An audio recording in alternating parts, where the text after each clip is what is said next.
The first thing that hit me that night wasn't the cold, it was the silence. The kind that hangs in the air after something terrible has happened. My boots cracked the frost on the roadside as I walked toward the parked car, its headlights still cutting through the darkness like two blind eyes refusing to close. Two inside, the deputy told me. Teenagers. Looks like they didn't have a chance. I leaned in close enough to see my own reflection in the driver's side glass. The girl was slumped forward, her hair covering part of her face. The boy was half out of the seat, one arm hanging loose, like he'd been trying to run before it ended. No wallet taken. No sign of struggle.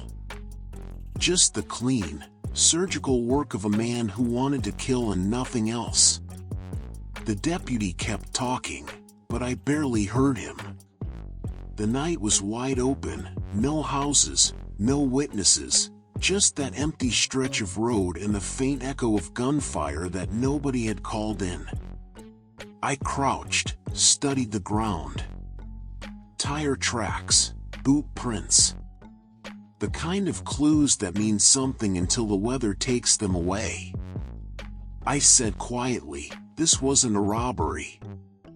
This was a message. He looked at me like I was guessing. Maybe I was. But something in the way the car door had been left half open told me whoever did it wasn't afraid of time. He wanted us to find this. By sunrise, the scene was taped off, cameras clicking, the coroner doing his slow, careful work. I walked the perimeter again and again, hoping repetition might make sense of it. It didn't. The shell casings were scattered too neatly, as if someone had planted them like breadcrumbs. Later that morning, I drove back to the station with the heater on full blast and still couldn't shake the chill. The file read Lake Herman Road, double homicide. Just another folder, I thought. Until the first letter came. But that was months away. That night, all I had was a feeling. The kind that sits behind your ribs and waits. At the morgue, I asked the coroner, any sign of close range? Far enough to stay safe, he said. But close enough to know exactly what he was doing. I nodded. He'll do it again. He gave me a look. You sound sure. I've seen anger, I said. This wasn't anger. This was practice. Back at my desk, the city felt like a different planet. Typewriters clacking, phones ringing, everyone busy chasing crimes with names and faces. I had neither. Just two kids and a feeling. I spent the next weeks chasing tire imprints, matching calibers, knocking on doors that didn't want to open. The papers ran a paragraph on page 3. Nobody cared about two kids on a back road. Not yet. Then came the second call. Another couple, same pattern, same precision. But this time, one of them lived. When I reached the hospital, the boy was pale, trembling, whispering through cracked lips. He had a flashlight taped to his gun. Said he wanted to talk, then he just started shooting. Did you see his face? I asked. He shook his head. Just the light. And the voice. Calm. Like he'd done it before. Calm. That word stuck with me. A man who kills without rage, without hurry, that's the one you never catch. Back at the scene, the smell of cordite still hung in the air. I traced where the shots landed, how deliberate they were. No wild aim. Controlled. I could almost see him in my mind, a shadow in the dark, steady hands, heartbeat slow as winter. The next morning, the Chronicle called. "Detective, we heard there's a connection between the two shootings. Care to comment?" I said, "Not yet." But in my head, I was already connecting dots no one else wanted to see. Two scenes. Same ammo. Same pattern. And still no motive. That night I couldn't sleep. I poured myself a drink, stared at the wall map, pins marking two lonely dots in the Bay Area. Somewhere between them, a man was writing his next move. I told myself it was coincidence. But the kind of coincidence that feels like destiny. When the first letter arrived, postmarked San Francisco, I knew the game had begun. It was addressed to the editor. Not me, not the department, not even the victims' families. Just the public, like a stage announcement. Inside, handwriting sharp enough to cut, words that read like prophecy. "This is the Zodiac speaking." No name, no signature. Just that line. And with it, the world tilted. I remember standing under the flickering light in the precinct hallway, reading the letter over and over while the press crowded the steps outside. The chief said, "Could be a prank." July 4th. Fireworks rattled the horizon, and the city was too loud to hear death happening again. Dispatch called it in at 12:10 a.m., a couple shot in their car at Blue Rock Springs Park. Same make of bullets, same eerie calm in the execution. When I arrived, the girl was gone. The boy was still breathing. Barely. He looked at me through the mask of pain and whispered, "He drove away." Then came back. "Came back?" I said. "Yeah," he coughed, "to make sure." It was the detail that froze me. The man didn't run. He returned to confirm his work. I stepped out, scanning the gravel parking lot under the flashing lights. Fireworks cracked above us like mockery. The echoes mixed with the low hum of insects and the smell of gunpowder that didn't belong to celebration. One casing near the door. Another near the bumper. Pattern familiar now, his kind of rhythm. He didn't spray. He composed. Later that night, while I was still writing my report, the phone rang at the Vallejo police switchboard. A man's voice. Calm, almost polite. "I want to report a double murder. If you go 1 mile east on Columbus Parkway, you'll find kids in a brown car. They were shot with a 9mm Luger. I also killed those kids last year. Goodbye." No emotion. No breathing. Just certainty. The operator tried to trace the call. Dead end. The line came from a payphone near a gas station less than a mile from the station itself. I stood there listening to the replay on the tape recorder, every syllable crawling under my skin. Same voice as the survivor described. Calm. Controlled. Practiced. I said to the chief, "He's not calling to confess. He's calling to direct the movie." 3 weeks later, another letter. This time, 3 envelopes, each sent to different newspapers, the Chronicle, the Examiner, and the Vallejo Times-Herald. Each carried a piece of a cipher. Together, they made one message. At least, that's what he wanted us to think. I spread the 3 sheets across my desk like a puzzle. Handwritten in blue ink, symbols replacing letters. Circles, triangles, strange crosshairs. And at the top of each page, his introduction again. This is the Zodiac speaking. No one else had ever written words that felt like a knife. The Chronicle editor leaned over my shoulder as we studied it. "Think it's real?" I said. "He knows things only the killer would know." "So what's this code mean?" I stared at it. A game. Or a confession hidden in plain sight. We published the cipher under pressure, public curiosity, panic, everything feeding the fire he wanted.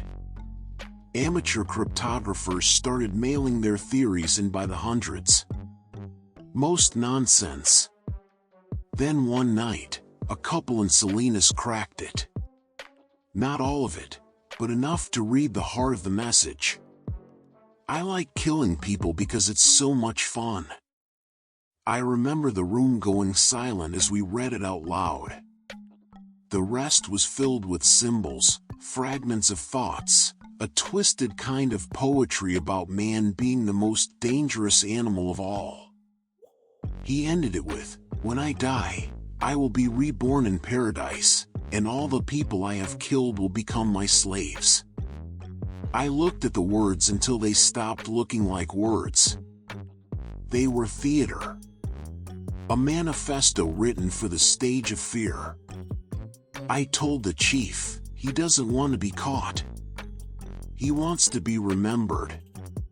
The Chronicle ran the cipher headline in bold. For weeks, the city held its breath. I'd walk past newsstands and hear people whispering, "Did they catch him yet? You think he's still out there?" He was. And he was listening. Because on the 7th of August, another letter came. Shorter this time. "Dear editor, this is the Zodiac speaking.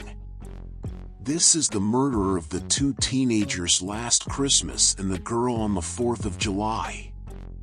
He described the bullets, the brand of ammo, the direction of entry wounds. Details only we had. He ended it with, "If you do not print this, I will do my thing again." Fear is currency, and he was rich. I started to see him everywhere, in the reflection of diner windows, the passenger seat of passing cars, the crowd outside the Chronicle building. But he wasn't there. Not yet. One night, I sat at my desk long after everyone had gone home, studying the map he'd sent later that month. It showed a circle drawn around Mount Diablo with a crosshair over it. His mark. The same one he used in his signature. He wrote, "The map coupled with this code will tell you where the bomb is set." No bomb ever found. But the code, God, the code. Numbers and directions, lines and symbols that could mean anything or nothing. He was playing us, and we couldn't stop following the bait. The department held meetings, cross-referencing every cipher with every crime report, every handwriting sample, every suspect who'd ever written an angry letter to the editor. Nothing matched. Still, I couldn't stop. I'd go home and dream in symbols. I'd wake up and see crosshairs in my coffee cup. And then came September. Lake Berryessa. 2 college kids out for a picnic. Broad daylight. He wore a black hood with a white crosshair symbol on his chest. Knife this time, not a gun. Left one alive long enough to describe it all. She said, he told us he'd escaped from prison. Said he just wanted money and a car. Then he tied us up. I asked, what happened next? Her voice broke. He stabbed him first. Then me. But I played dead. The survivor's account was clear, consistent. And one phrase stuck with me. His voice was calm. Always calm. Later, a phone call again, same payphone in Napa County. I want to report a double murder. I'm the one who did it. I listened to that tape for hours, memorizing every pause, every breath. Somewhere inside that voice was a name, a face, a reason. But he was still invisible. A week later, a letter arrived with a piece of bloody fabric. The same pattern as the girl's dress from Berryessa. Proof. Mockery. Ownership. He wrote, I am the same man who did the killings at Lake Herman and Vallejo. And beneath it, schoolchildren make nice targets. I felt something inside me change that day. It wasn't fear. It was anger. Not at what he'd done, but at how much control he had over all of us. The phones rang non-stop. Newspapers ran extra editions. The chief demanded progress reports that all sounded the same, no suspect identified. But I kept thinking of his tone. How calm it was. Because calm means control. And control means preparation. Somewhere, he was already writing his next letter. The cab was bright yellow when it left Mason and Geary.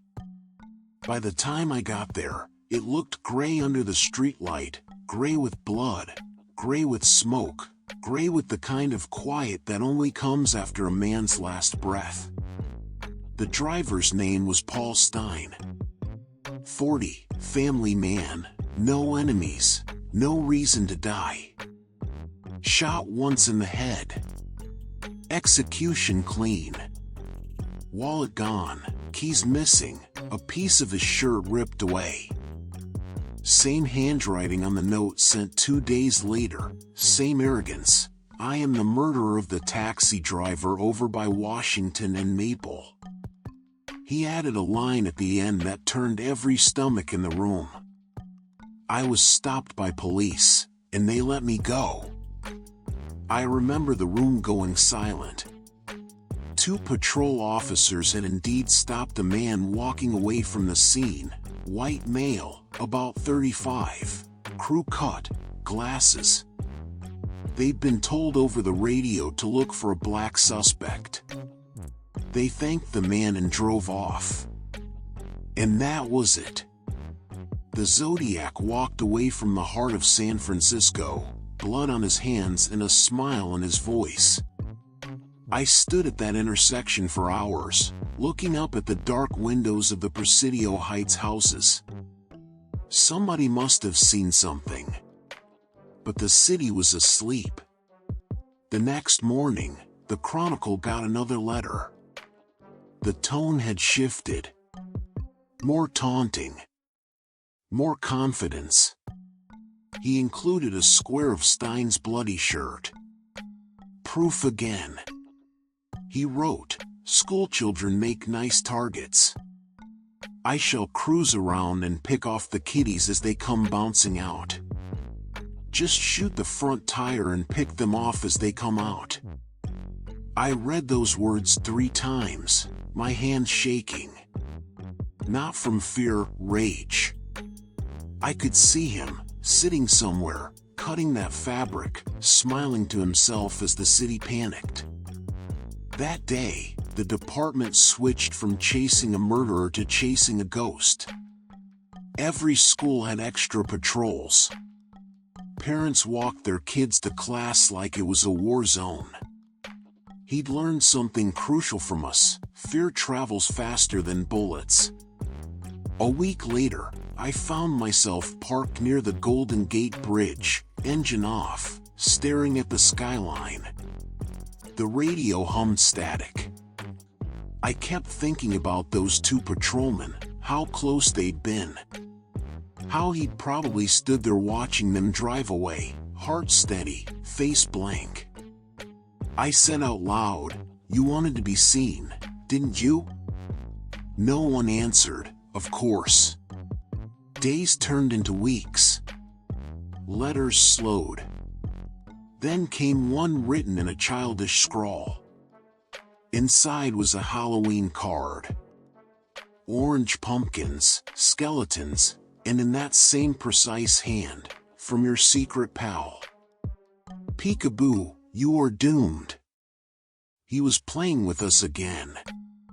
Every envelope, every comma, every strange misspelling, I memorized them all. The loop D. The crooked K. The crosshair signature drawn with a ruler's precision. I carried copies of the letters in my coat pocket. Sometimes I'd pull one out at a diner, just to read his words again, like I was looking for something between the lines. One night, a waitress asked, "That the guy who's been sending those letters?" I nodded. She said, "Why's he doing it?" I looked at the paper, the jagged letters, the punctuation like bullet holes. "Because it works." She poured my coffee, gave me a tired smile, said, "You're gonna catch him, right?" "Yeah," I said. "That's the plan." But plans mean nothing when the enemy writes the script. Another letter arrived that winter. This time, he bragged about evading capture, mocked the police, called them pigs. He even included a diagram of a homemade bomb. "I have made a list of children," he wrote.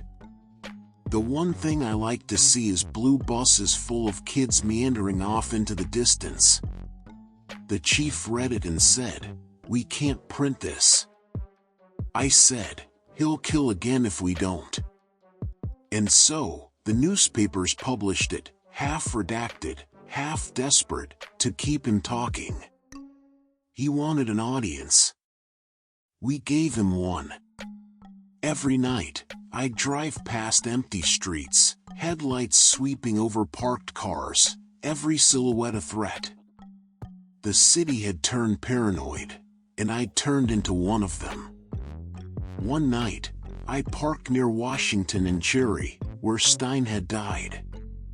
It was quiet now, just the hum of a street lamp. I imagined him there again, wiping the gun clean, tearing off that piece of shirt. He'd have heard the sirens closing in, seen the flashing lights, and smiled because he knew exactly what we didn't. That we were blind. That night, I looked down the long stretch of road leading toward the park and whispered, "You win this round." But deep down, I promised myself there wouldn't be another. Then came the next letter, months later. This time, he included a cipher, shorter, more fragmented, with his crosshair at the bottom. It read, "By the way, have you cracked the last cipher I sent you? My name is..." Then nothing but symbols. I must have stared at that line for hours. My name is... He was dangling the truth in front of us like bait, and I bit every time. Every time. I started taking his letters home. My wife hated it. "You're bringing him into the house," she said. I told her, "He's already in the city. Might as well know him." She said quietly, "He's already in you." And she wasn't wrong. The night stretched on like an endless wound in the sky. I stood there under the weak beam of a streetlight, the wind scraping through the pines along Lake Herman Road.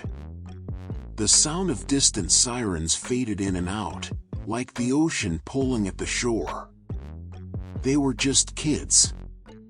High school sweethearts who never made it home. The kind of scene you never get used to, no matter how many badges you've worn or nights you've worked. I remember kneeling beside the car, the headlights still dim, one tire half sunk into the mud. No witnesses. No footprints we could trust. Just a few casings glittering in the dirt, and silence thick enough to choke on.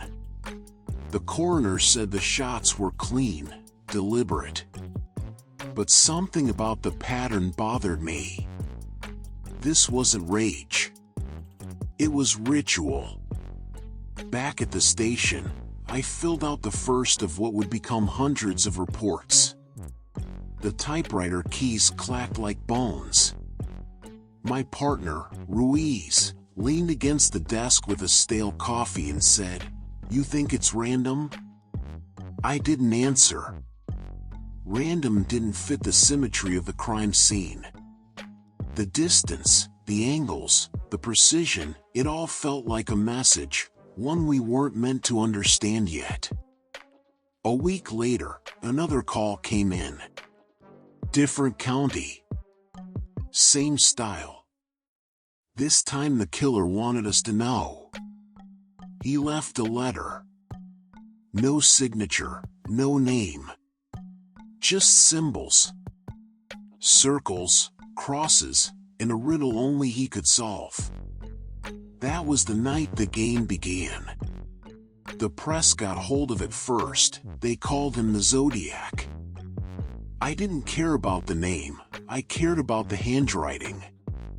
Even on paper, it felt like the man was smirking. Every loop of the pen mocked us. Every word dared us to chase him. We pinned the letter to the board.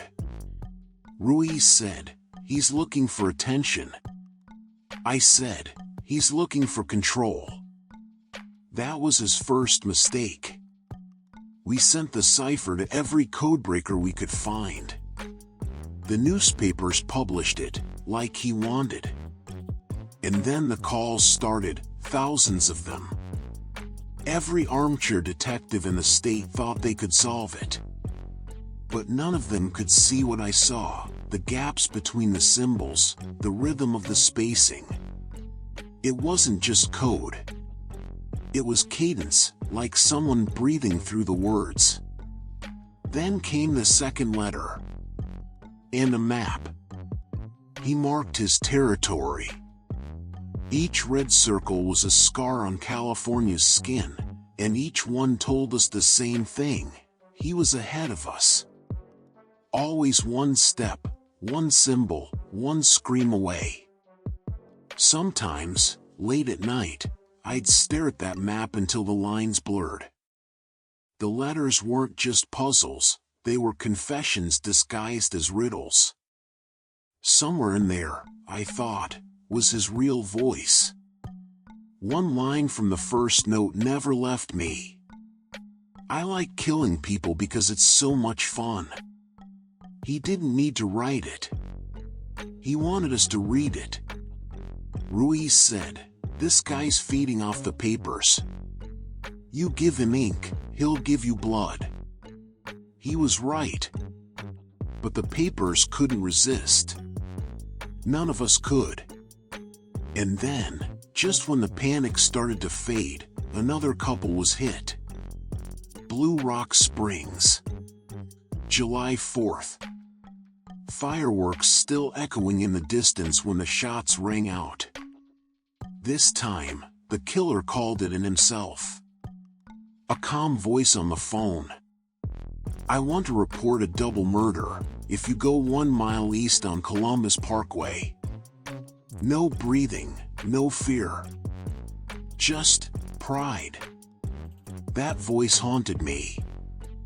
I heard it in the hum of my refrigerator, in the static of my radio, in the back of my skull when I tried to sleep. He wasn't just killing people. He was orchestrating a performance. And I was the audience he wanted most. But I wasn't going to clap. I was going to find him. Even if it meant becoming the shadow he wanted me to chase. The message was crude, scattered with mistakes, like a confession written through a mirror. But the meaning was clear enough. He talked about collecting slaves for the afterlife. About enjoying the most dangerous game. It wasn't just violence. It was theater. I stared at the decrypted sheet for hours, tracing the letters with my finger. Every word had weight, but none of it led anywhere tangible. No identity. No motive. Just the cold comfort of knowing the killer was laughing somewhere, watching us flounder in his game. Ruiz dropped another folder on my desk. 2 new tips from Vallejo. Both dead ends. I said, he's not hiding from us. He's performing for us. The department started holding meetings twice a week. Maps on the wall. Pushpins bleeding across Northern California. The room always smelled like burnt coffee and fear. One night, the younger detective asked, "What if he stops writing?" I told him, he won't. People like this need an audience. And I was right. A new envelope arrived 2 days later. The handwriting was the same, jagged, deliberate, and confident. This one included a piece of a shirt. Torn, blood-stained. A trophy. He wanted to prove he wasn't bluffing. The press had a field day. Every paper in the Bay Area screamed his name. The city was on edge, couples avoiding late-night drives, parents checking locks twice before bed. I started keeping a tape recorder on my desk, whispering notes to myself between cases. Half the time it was nonsense, theories born from exhaustion. But one night, while replaying one of his phone recordings, I caught something subtle, a small tick, a rhythm under his breath. It wasn't fear. It was breathing control. Like someone who'd practiced speaking through stillness. Maybe military. Maybe law enforcement. That thought chilled me more than any threat he'd written. I started driving alone to the crime scenes at night. No flashlight. Just the moonlight in my thoughts. I'd sit in the car, engine off, listening to the world the way he might have, the sound of insects, distant traffic, a lone dog barking. Trying to imagine his calm, his patience. I wasn't hunting him anymore. I was becoming him to understand him. One night Ruiz caught me there. "You can't keep doing this," he said. "You're not chasing a man, you're chasing a ghost." Maybe he was right. But ghosts don't send letters. The next one was addressed to the San Francisco Chronicle. A Halloween card. Inside, he'd scrawled, "Peekaboo, you are doomed." I remember holding it in evidence, the faint smell of ink and glue. Childish words from a grown monster. But there was something new, a symbol he hadn't used before. A pattern. It wasn't random. The marks formed a grid, coordinates maybe, or a date. That night I pinned it beside the old cipher and stared at them until dawn. The patterns began to overlap, faintly, like constellations. Ruiz came in at sunrise, rubbing his eyes. "You see something?" "Yeah," I said quietly. "He's not writing to everyone.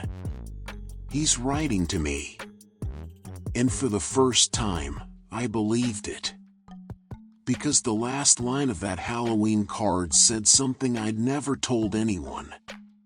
A phrase I used once in a newspaper quote months before, "This man won't stop until he's seen." And now, in his scrawl, Beneath a crude drawing of a crosshair were the words, "I see you too."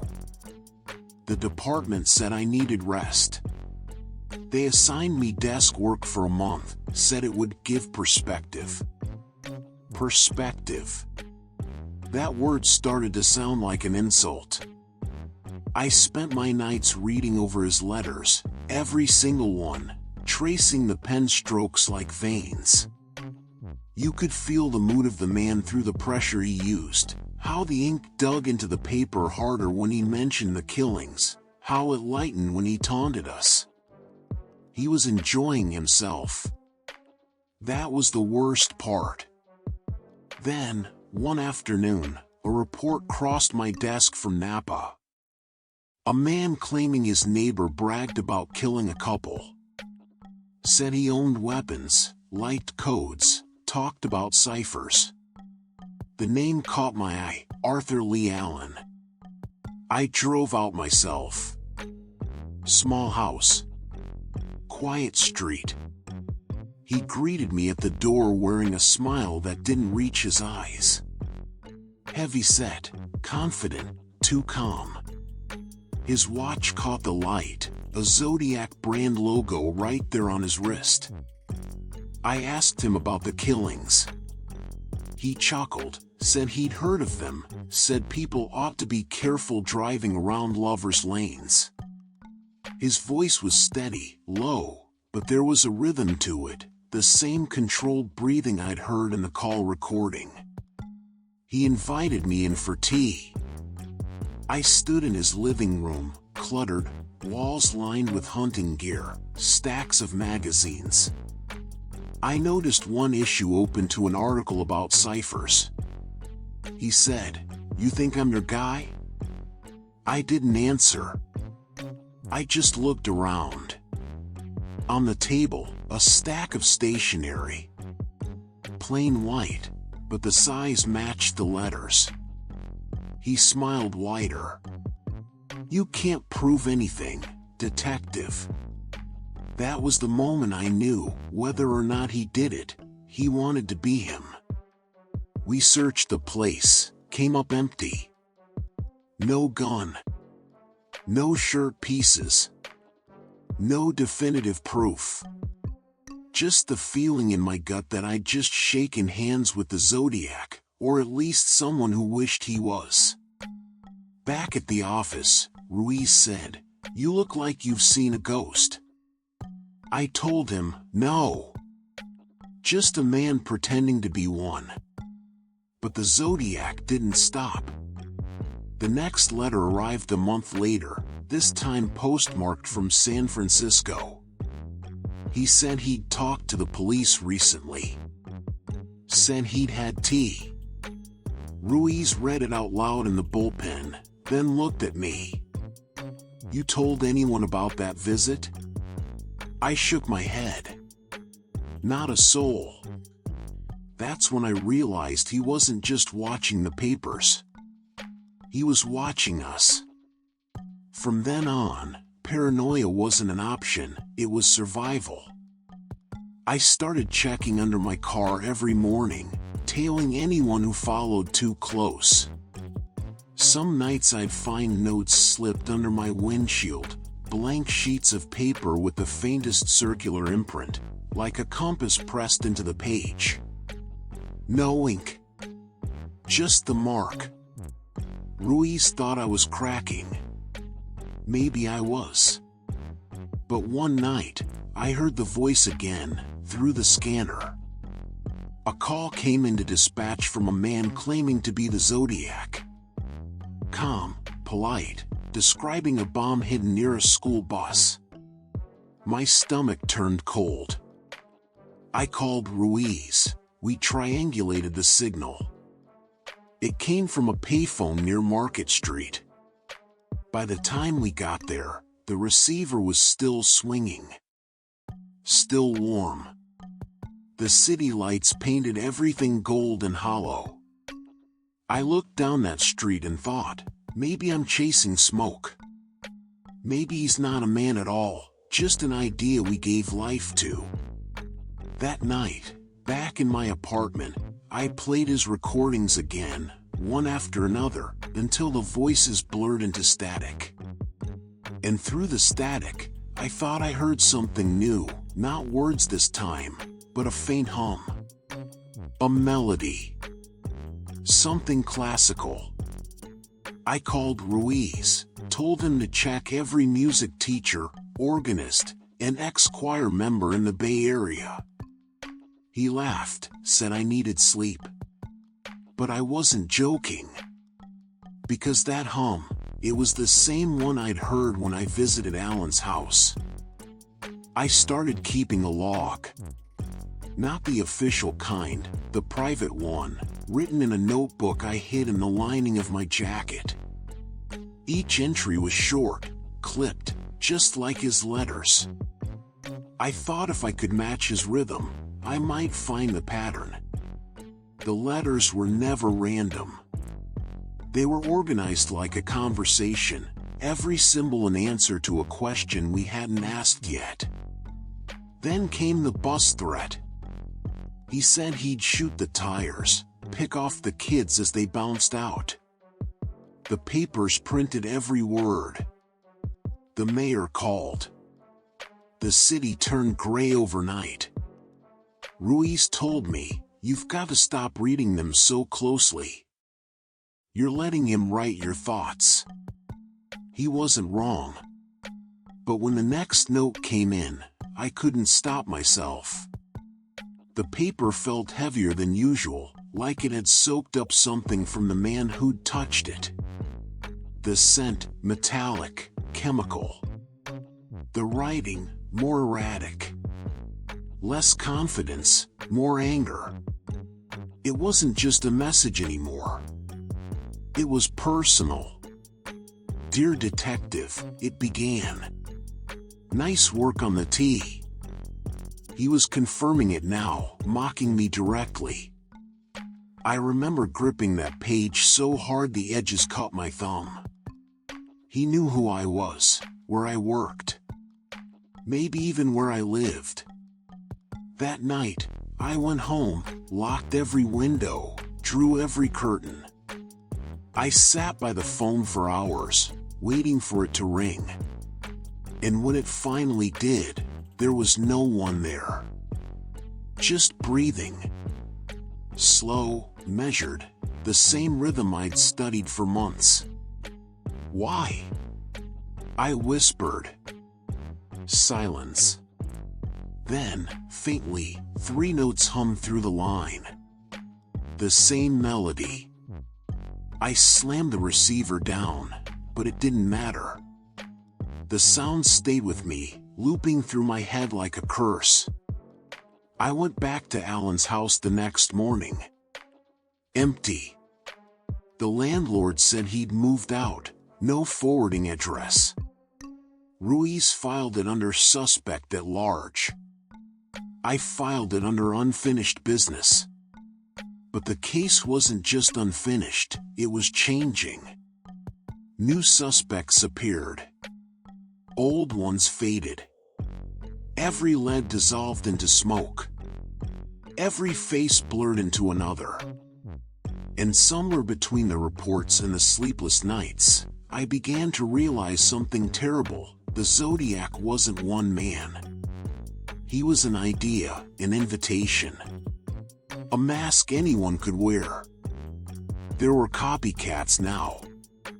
Letters from all over the state, each claiming the title, each desperate for recognition. The handwriting never quite matched, but the intent did. They wanted to be part of the myth. One night, sitting in the evidence room, I lined up all the letters in order. The original ink had faded, the later ones darker, bolder, more erratic. The tone had changed too, less taunting, more desperate. The early ones wanted attention. The later ones wanted immortality. Ruiz walked in, leaned against the doorway. "You think he's still out there?" I said, "I think he never left." He frowned. You mean he's still killing? I shook my head. No. I mean he's in here. I tapped my temple. In me. In every cop who tried to solve this and couldn't. We're keeping him alive just by looking. Ruiz sighed, rubbed his face. That's dark, man. I said, so's the truth. That was the last night we worked together. He transferred to another division a month later. Said he needed a clean slate. I stayed behind, surrounded by boxes of unsolved nightmares. Sometimes I'd catch myself writing on blank paper, not even realizing it, tracing symbols that weren't mine. Circles, crosses, lines. The same pattern. The same cadence. And when I finally stopped, I looked down at the page, and the words staring back at me were the ones I'd feared most. Hello again. I tore it up, burned it, watched the ashes scatter like snow across the desk. But deep down, I knew what I'd always known. You can't kill a ghost. You can only join him. Years passed. The trail grew cold, like the embers of a fire that once burned too bright.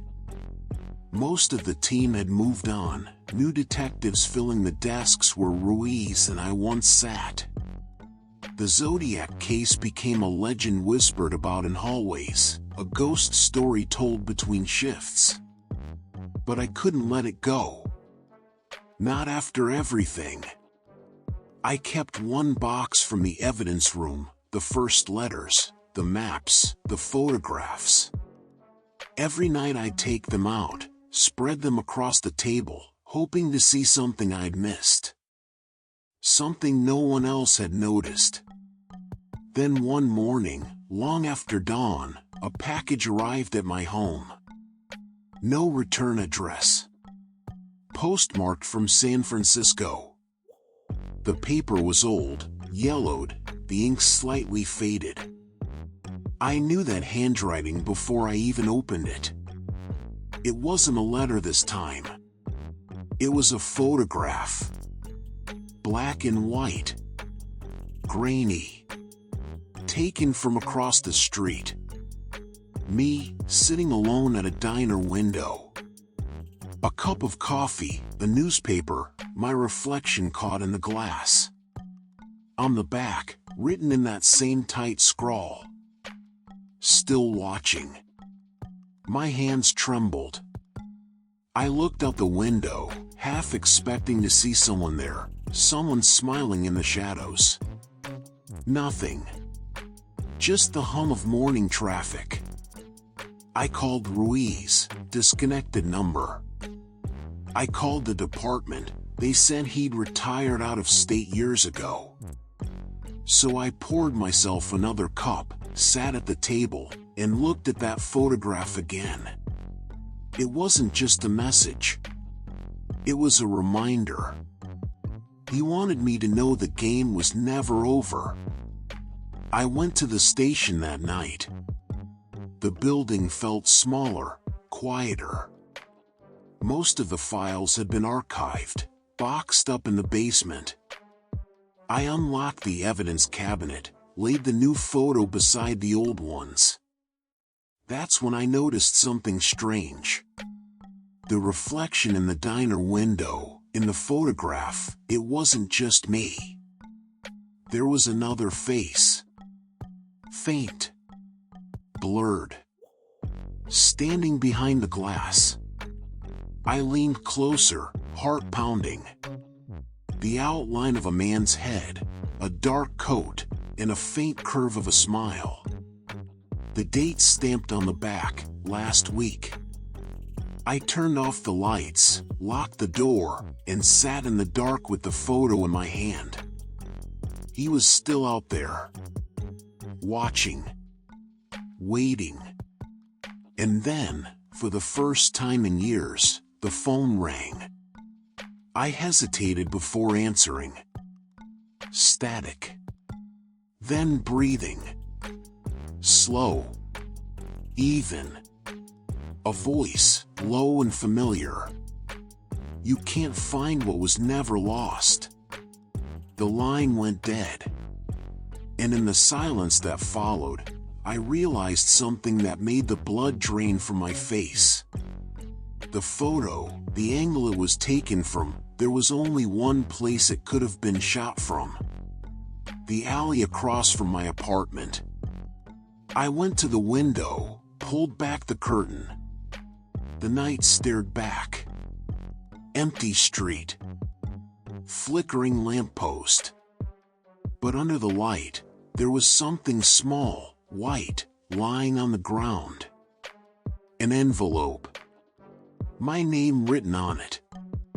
I didn't open it. Not yet. Because I already knew whose handwriting it was.